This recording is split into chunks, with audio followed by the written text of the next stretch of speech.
اعوذ باللہ من الشیطان الرجیم بسم اللہ الرحمن الرحیم السلام علیکم ورحمۃ اللہ وبرکاتہ۔ نکاح کا اسلامی طریقہ یہ ہے کہ عاقل و بالغ لڑکے اور لڑکی کی رضامندی سے گواہان کی موجودگی میں نکاح سال انجام دیا جائے، کیونکہ ازدواجی بندھن میں جہاں مرد کی ذاتی رائے اور پسند و ناپسند شامل ہوتی ہے، وہیں اسلام نے عورت کو بھی اپنی پسند سے نکاح کرنے کا حق دیا ہے کہ اس کی اجازت کے بغیر اس کی شادی نہ کی جائے۔ حضرت ابو ہریرہ رضی اللہ عنہ سے مروی ہے، رسول اللہ صلی اللہ علیہ وسلم نے فرمایا، بیوہ کا نکاح اس کی اجازت کے بغیر نہ کیا جائے، اور کنواری لڑکی بالغہ کا بھی اس کی اجازت کے بغیر نکاح نہ کیا جائے۔ لوگوں نے عرض کیا، یا رسول اللہ صلی اللہ علیہ وسلم، کنواری کی اجازت کیسے معلوم ہوتی ہے؟ فرمایا، اس کا خاموش رہنا اجازت ہے۔ شریعت کے مقرر کردہ اصول و ضوابط کے مطابق یتیم لڑکی یا طلاق شدہ عورت کو بھی نکاح کے حق سے محروم نہیں کیا جا سکتا۔ شریعت کے مقرر کردہ اصول و ضوابط کے مطابق یتیم لڑکی یا طلاق یافتہ عورت کو بھی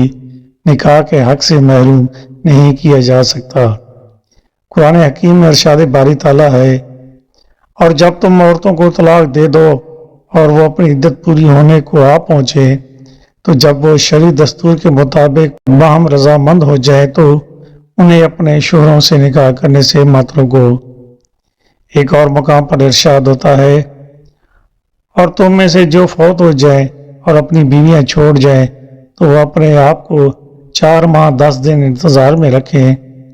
پھر جب وہ اپنی عدت پوری ہونے کو آ پہنچے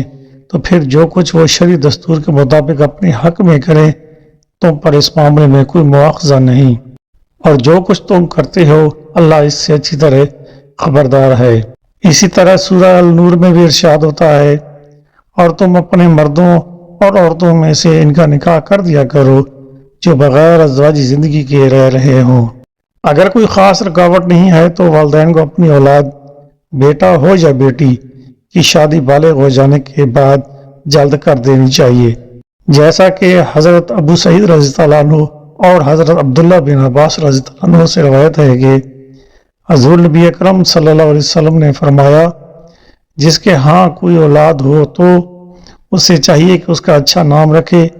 اور اسے آداب سکھائے، پھر جب وہ بالغ ہو جائے تو اس کا نکاح کر دے، اور اگر اولاد بالغ ہوئی اور اس نے اس کا نکاح نہ کیا جس کی وجہ سے اس نے کوئی گناہ کر لیا تو باپ ہی پر اس کا گناہ ہوگا۔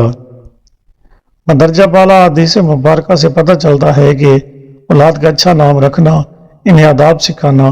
اور بروقت شادی کر دینا اولاد کے حقوق اور والدین کے فرائض میں سے ہے۔